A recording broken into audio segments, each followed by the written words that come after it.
जय हिंद स्टूडेंट। ये video science का पार्ट 2 है जिसमें हम 40 अंक पक्का करने वाले हैं। हमने पार्ट 1 में 30 अंक पक्का कर दिया था।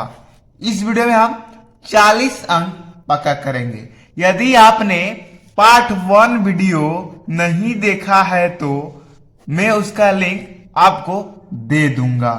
यदि आप दोनों वीडियो को देख लेते हो तो आपका 70 अंक पक्का हो जाएगा।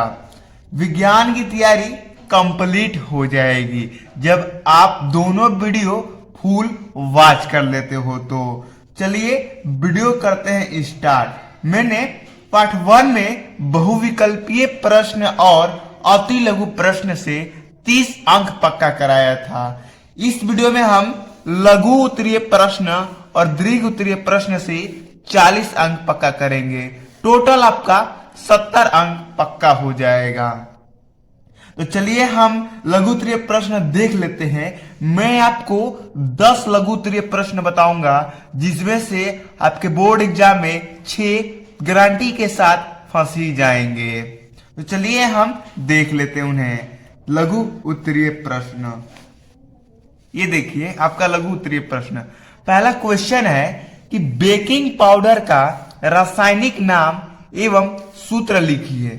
इसके बनाने की विधि भी बताइए। देखिए बेकिंग पाउडर का आपको रासायनिक नाम और सूत्र लिखना है और उसके बनने की विधि भी लिखनी है। तो चलिए हम इसका आंसर देख लेते हैं। आंसर है कि बेकिंग पाउडर, जिसे हम खाने का सोडा बोलते हैं, जो आपके किचन में पुआ बनाने में भी प्रयोग किया जाता है। बेकिंग पाउडर का रासायनिक नाम सोडियम बाइकार्बोनेट है तथा अणु सूत्र सोडियम बाइकार्बोनेट है। Sodium NaHCO3।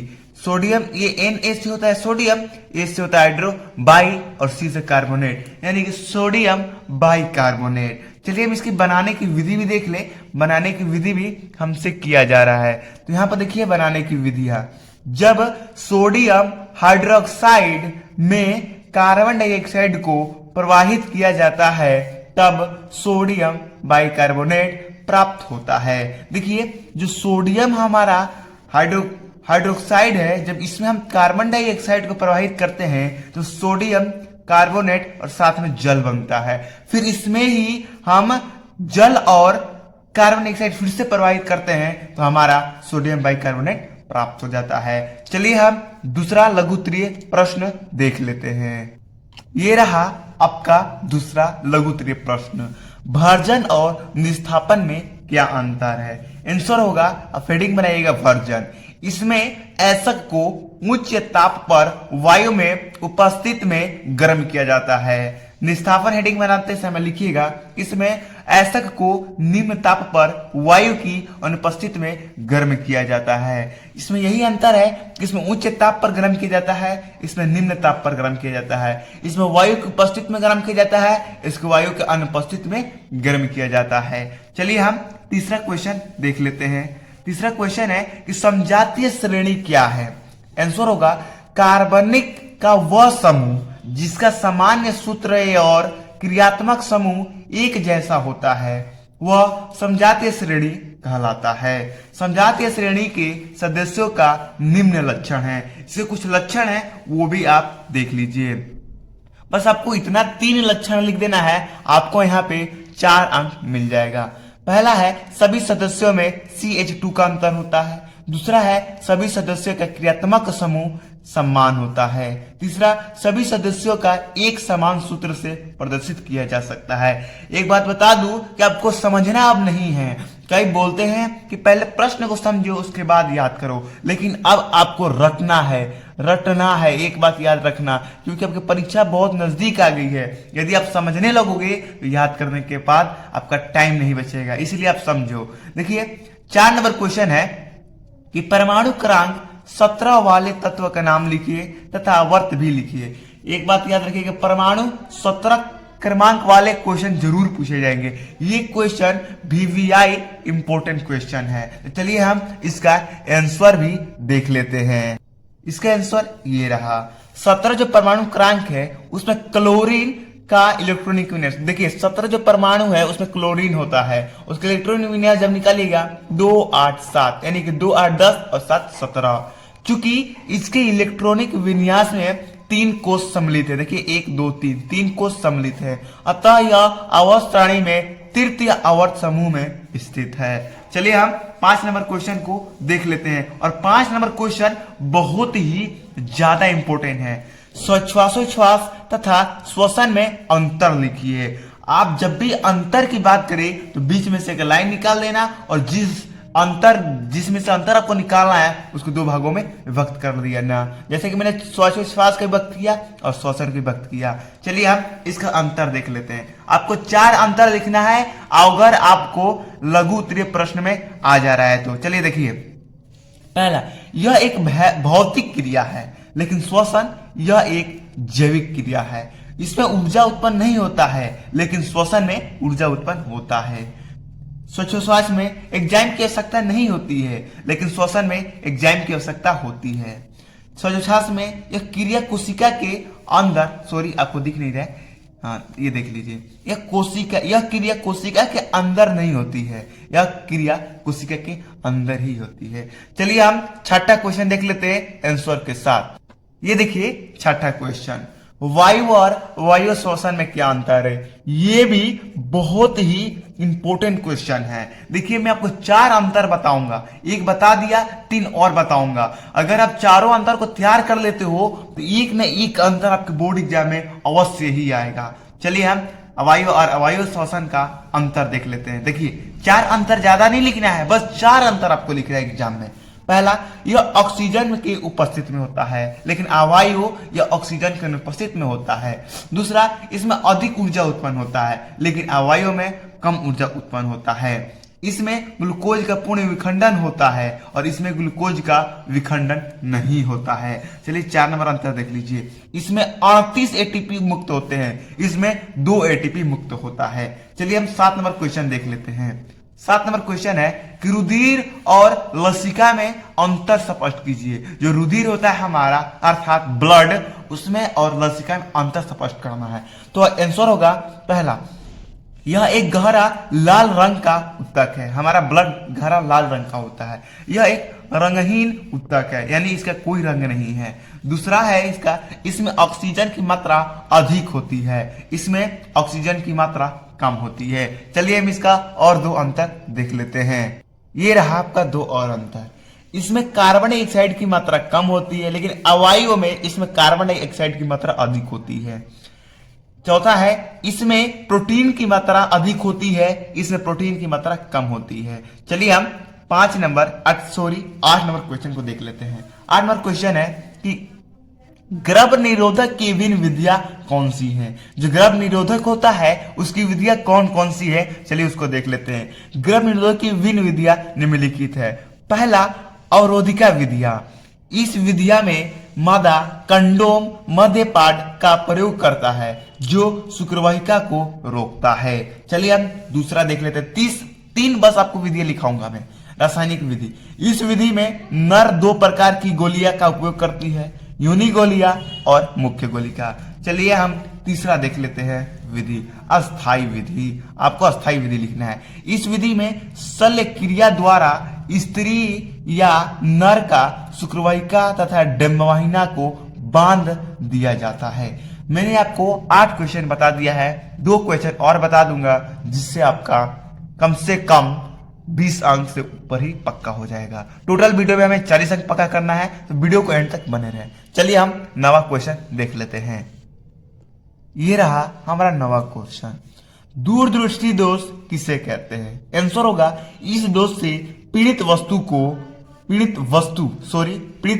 को दूर की वस्तु स्पष्ट दिखाई देती है, लेकिन निकट स्थित वस्तु स्पष्ट नहीं दिखाई देती है। वह दूरदृष्टि दोष कहलाते हैं। देखिए अगर कोई शब्द गलत है तो उसके लिए दिल से सॉरी कहता हूं, क्योंकि बहुत ही जल्दी जल्दी मैंने आपका ये वीडियो बनाया है, क्योंकि आपका एग्जाम बहुत ही पास है, तो मैंने सोचा जल्दी से बच्चों को ये क्वेश्चन प्रोवाइड करा दिया जाए। चलिए हम 10 नंबर क्वेश्चन देख लेते हैं और इसका निवारण आप लिख लीजिएगा। इस दोष का उत्तर लेने से द्वारा ठीक किया जा सकता है, और ये एक चित्र आप बना दीजिएगा, आपको यहाँ पर 4 अंक मिल जाएगा। चलिए हम देख लेते हैं 10वां क्वेश्चन, जो कि लास्ट क्वेश्चन है लघु उत्तरीय प्रश्न की।